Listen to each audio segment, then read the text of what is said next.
The sun had barely risen over the Pacific when 4 Japanese aircraft carriers, Akagi, Kaga, Sōryū and Hiryū, cut through the ocean waves in perfect formation. Their decks shimmered in the early light, crowded with bombers and fighters painted with the red circles of the rising sun. For months, Japan had swept across the Pacific like a storm. After Pearl Harbor, after the fall of the Philippines, their dominance seemed untouchable. Now they were heading for a small, isolated island halfway between Hawaii and Asia, Midway.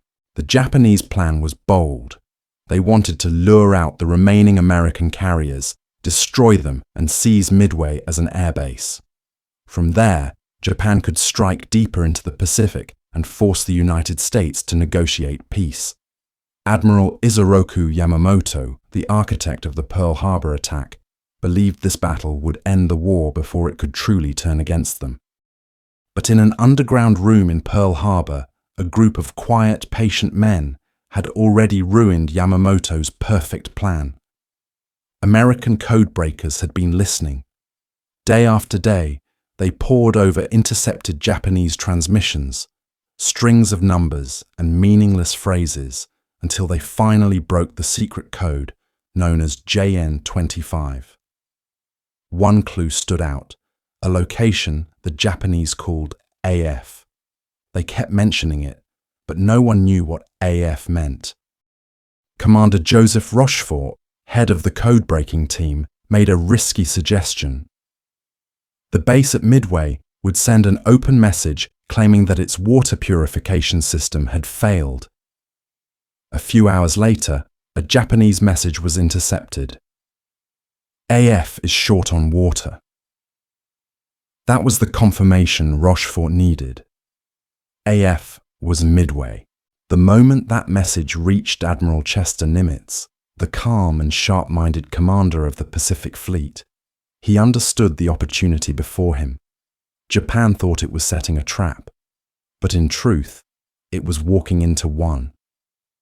Nimitz ordered 3 American carriers, Enterprise, Hornet and the damaged Yorktown, hastily repaired after the Battle of the Coral Sea, to sail out and wait northeast of Midway.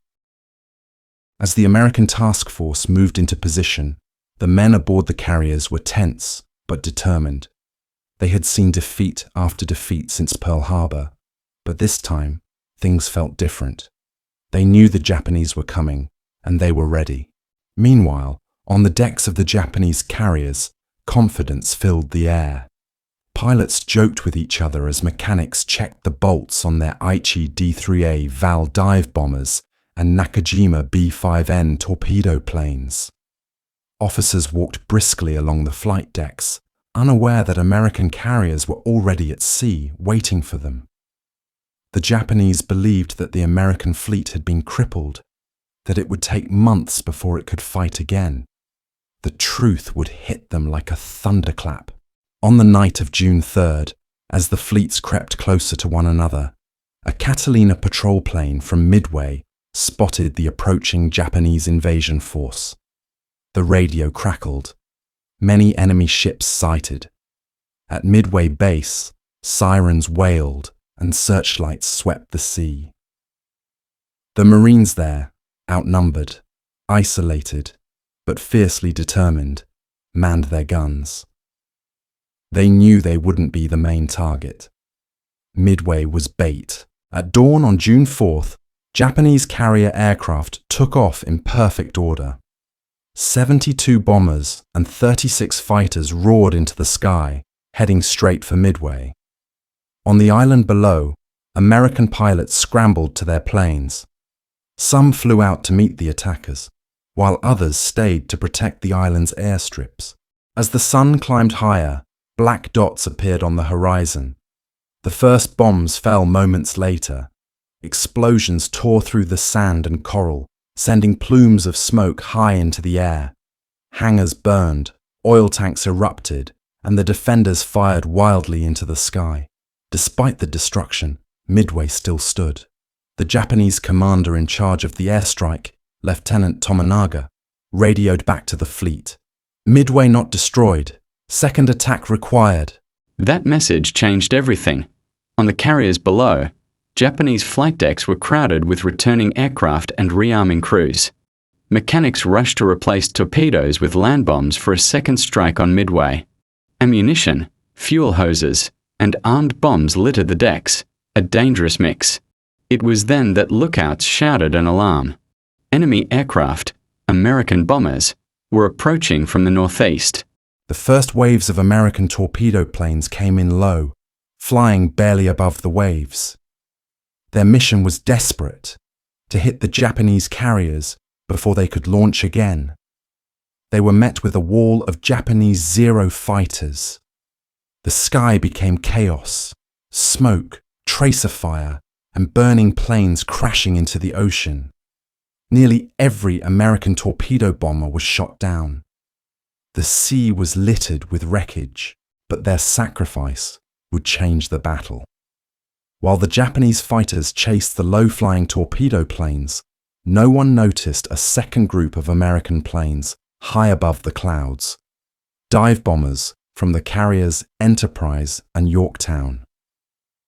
As the torpedo squadrons died below, the dive bombers were closing in. The stage was set for one of the most dramatic moments in military history. High above the Pacific, the morning sun glared off the silver wings of American dive bombers searching for the enemy fleet. The air was thin and cold, and the pilots' nerves were stretched to the limit.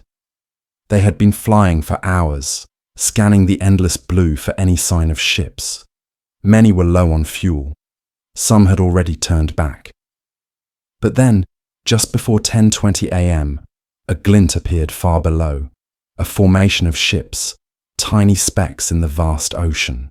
Lieutenant Commander Wade McCluskey, leading the planes from the USS Enterprise, leaned forward in his cockpit. He had gambled everything, flying past his original search pattern to the north. Now, he realized the risk had paid off. Far below, he saw Japanese destroyers cutting through the waves, racing to rejoin their carriers. McCluskey followed their trail like a hunter following footprints. Down below, chaos already ruled the Japanese task force. Their Zero fighters were still chasing the last American torpedo bombers near sea level. On the decks of Akagi, Kaga, and Sōryū, mechanics were rushing to arm planes for a second strike on Midway. Fuel lines snaked across the decks, bombs were scattered, and maintenance crews were soaked in aviation fuel. No one expected an attack from above. The dive bombers spread out, forming attack groups.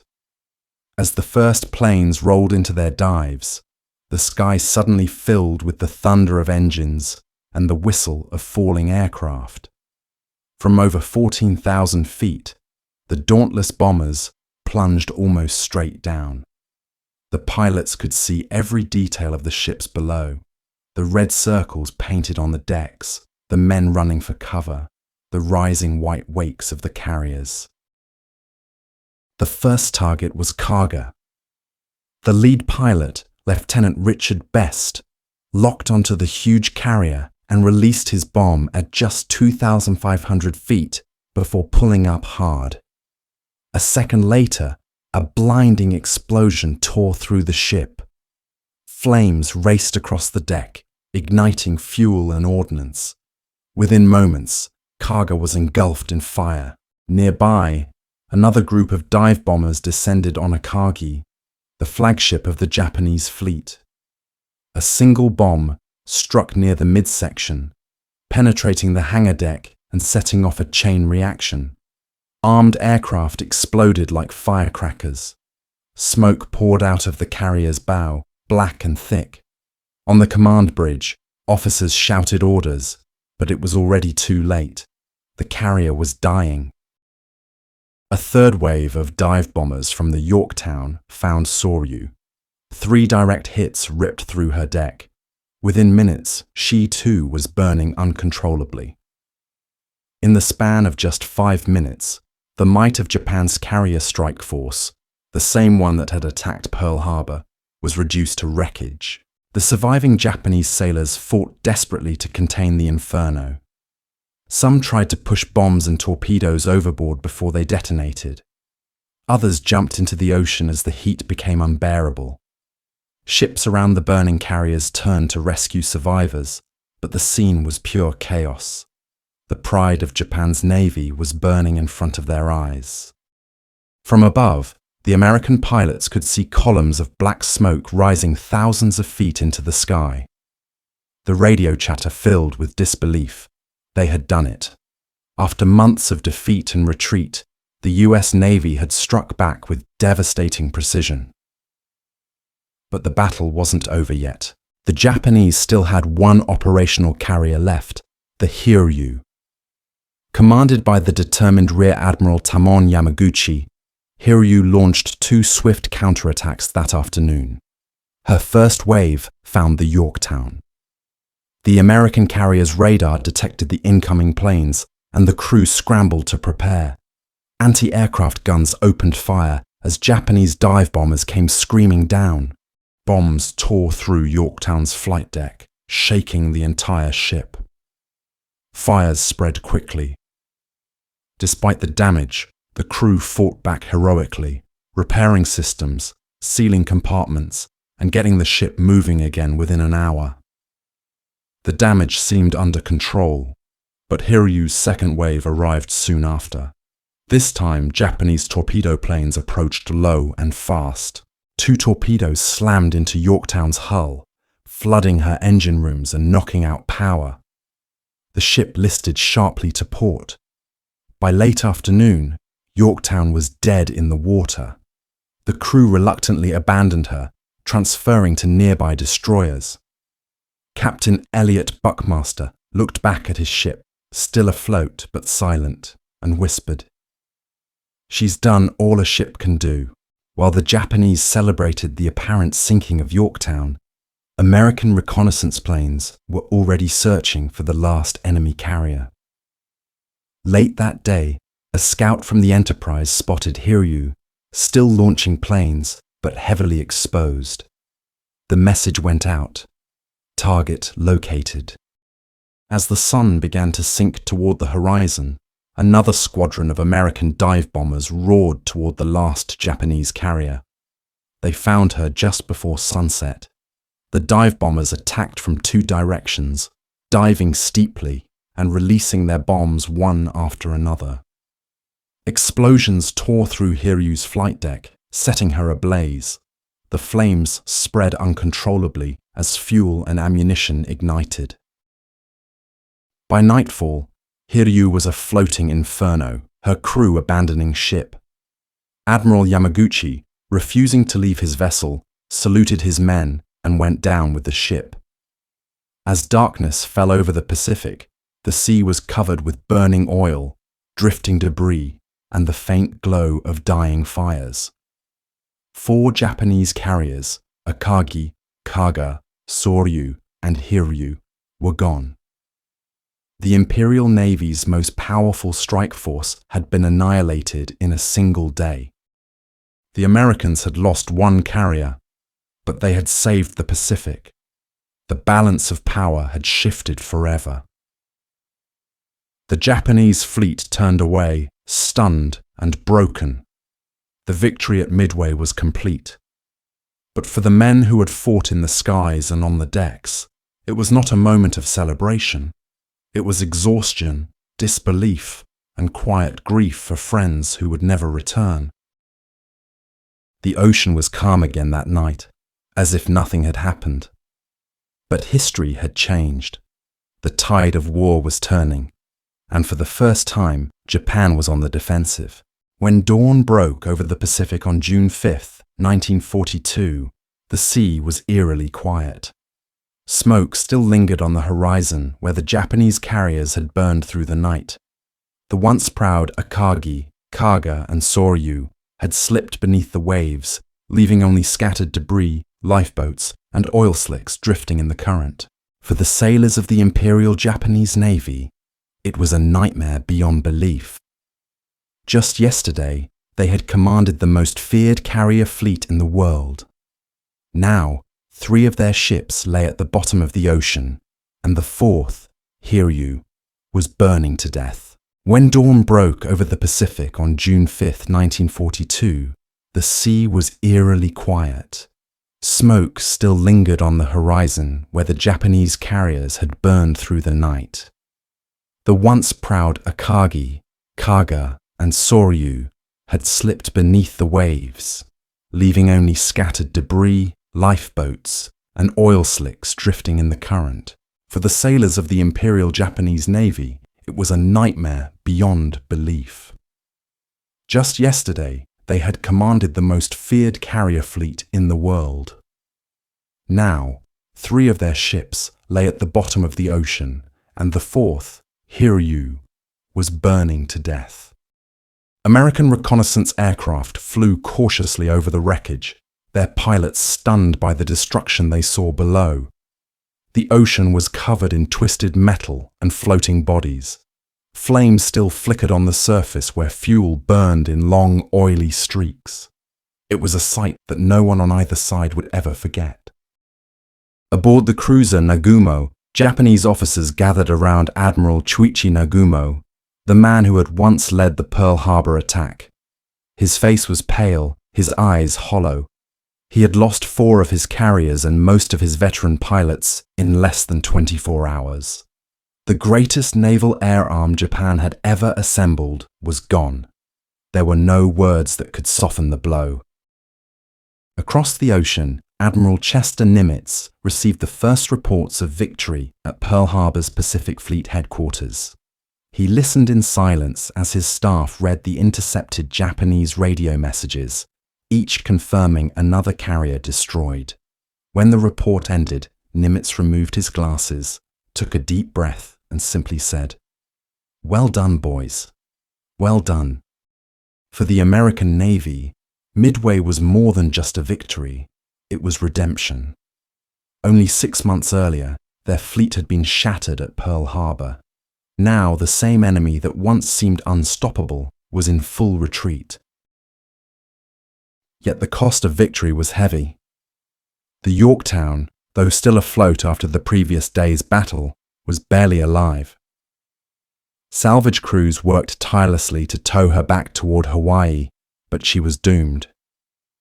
On June 6th, a Japanese submarine, the I-168, slipped through the American destroyer screen and fired 4 torpedoes.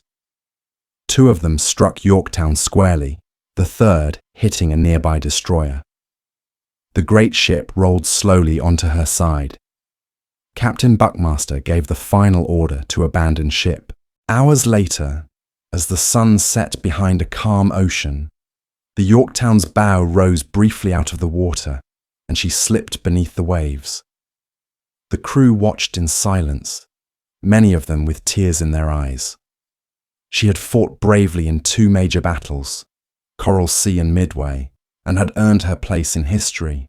Back at Midway Island, the surviving Marines and airmen began to understand the scale of what they had helped achieve. The airfields were scarred and smoking, the beaches littered with wreckage, but morale was soaring. Pilots and mechanics worked side by side, cleaning weapons and repairing planes, talking in hushed tones about the incredible news. 4 enemy carriers destroyed. It almost sounded impossible. On the Japanese side, messages to Tokyo were brief and grim. The Emperor's staff could hardly believe what they were hearing. The loss of 4 carriers, more than 300 aircraft, and thousands of trained men was catastrophic. Even worse, most of the pilots and deck crews lost were irreplaceable. These were the men who had carried out the Pearl Harbor attack, the elite of Japan's naval aviation. Their experience and skill could not be rebuilt overnight. Admiral Yamamoto, still commanding from his distant flagship Yamato, was devastated. He had hoped to deliver a crushing blow to America, but instead, it was his own fleet that had been crushed. His mind turned immediately to retreat. The remaining Japanese ships turned away from Midway and began the long journey back to Japan. There was no point in continuing the operation. The invasion force, which had been following behind, also turned back. In the skies above, American patrol planes shadowed them for a while, confirming their withdrawal. It was clear now. Japan's era of easy victories was over. News of the victory spread slowly across the Pacific and then to Washington. When President Franklin D. Roosevelt received word of the triumph, he called it our first clear-cut victory over the Japanese Navy. The American public, weary after months of bad news, suddenly had a reason to hope again.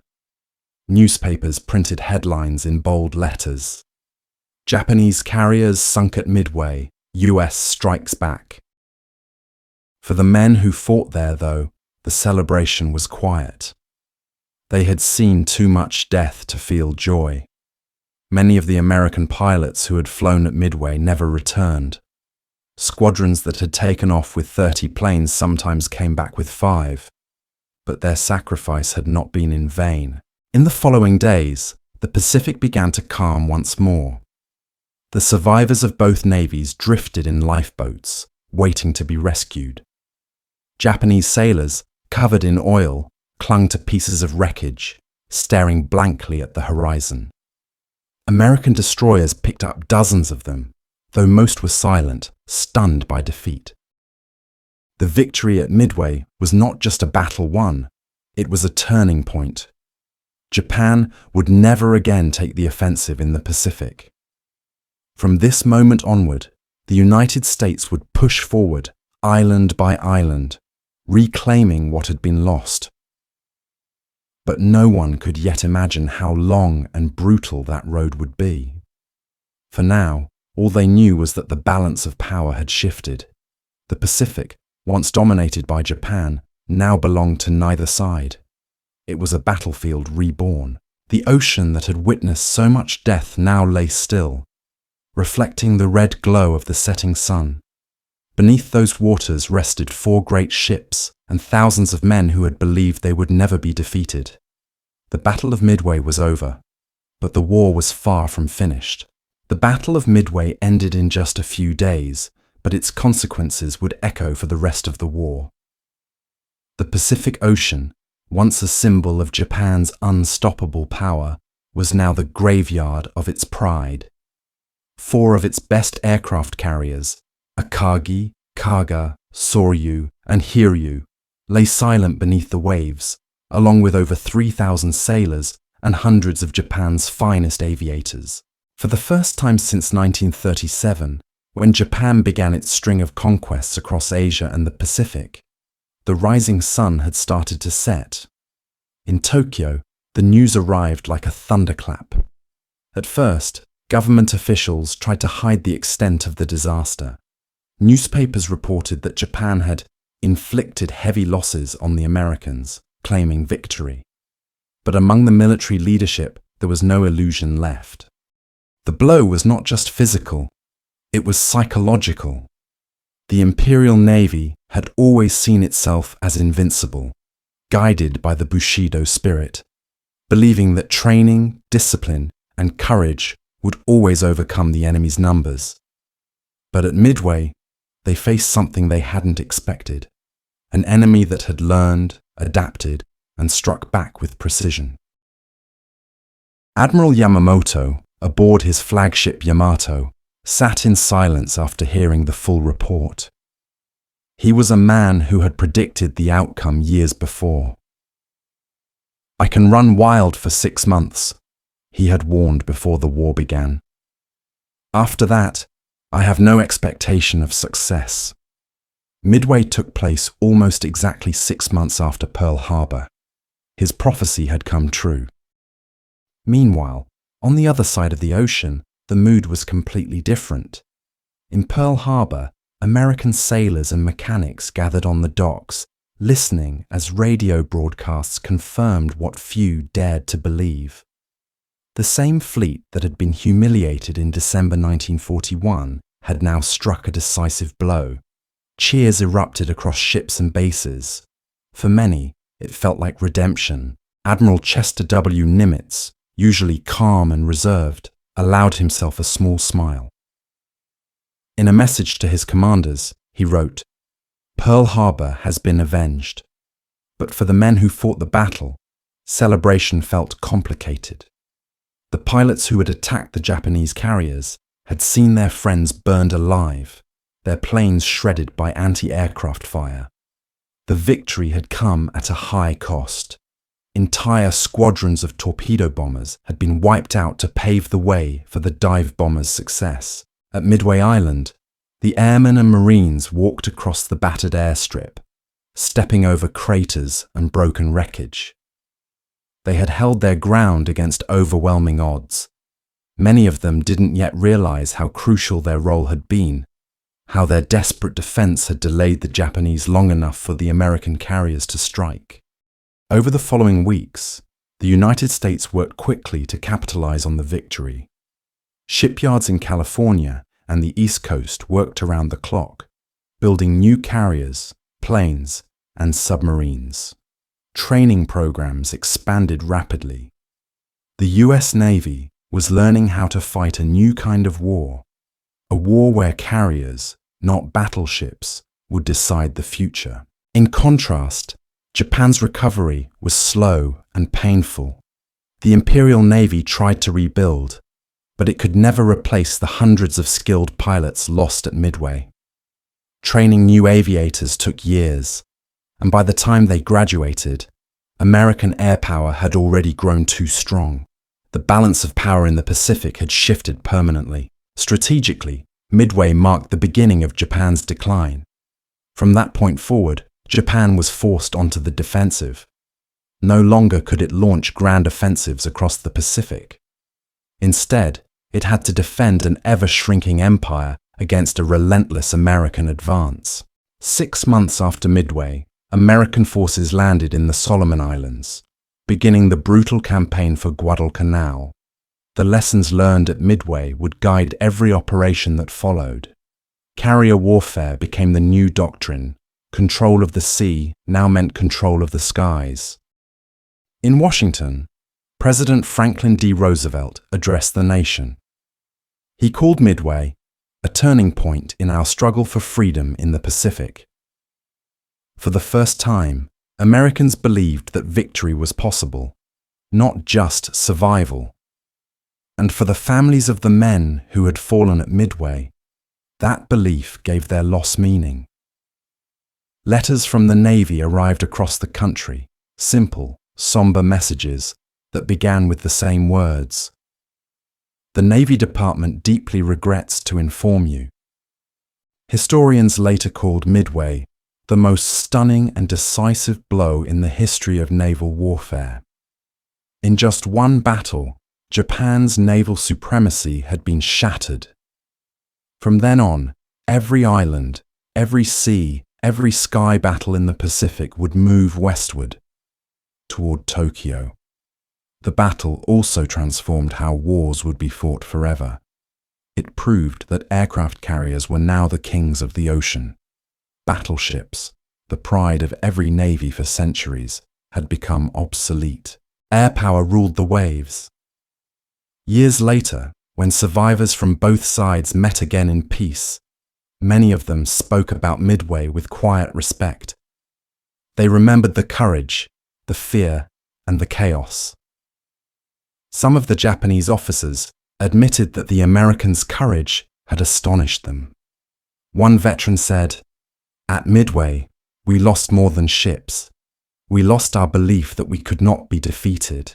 For the Americans, Midway became a symbol of hope, a reminder that even when the odds seem impossible, determination and intelligence can turn the tide. The codebreakers who had cracked Japan's messages, the pilots who dove through fire, and the sailors who refused to give up, they had all played their part in rewriting history. When the war finally ended in 1945, many historians looked back and agreed. The road to Japan's surrender began not at Hiroshima, but at Midway. Beneath the calm Pacific waters, the wrecks of Akagi, Kaga, Sōryū, and Hiryū still rest, silent witnesses to the moment the war changed course. Around them lie the remains of thousands of men, American and Japanese, forever bound by the same ocean that took them. The Battle of Midway wasn't just a clash of ships and planes. It was a battle of will, intelligence, and fate. And on that fateful June morning in 1942, fate chose its side. The rising sun of Japan dimmed that day, and the tide of war began to turn.